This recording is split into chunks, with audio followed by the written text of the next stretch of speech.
من در نمیزنم میام با لگد، جایی نمیرم اینجام تا ابد.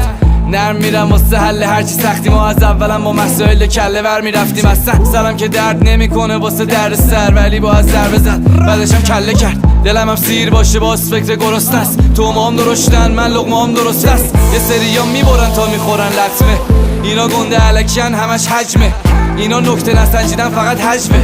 دوتا جمله قشنگ میگن من در نمیزنم میام با لگد، جایی نمیرم اینجام تا ابد. نرم میرم واسه حل هرچی سختی، ما از اولم با مسائل کله ور میرفتیم. اصلا سلام که درد نمیکنه واسه درد سر، ولی با از ضربه زد بعدشم کله کرد. دلم هم سیر باشه باز فکر گرسنه است، تو مام درشتن من لقمام درست است. یه سری ها میبرن تا میخورن لطمه، اینا گنده علکیان همش حجمه، اینا نکته نسنجیدن فقط حجمه. دوتا جمله قشنگ میگن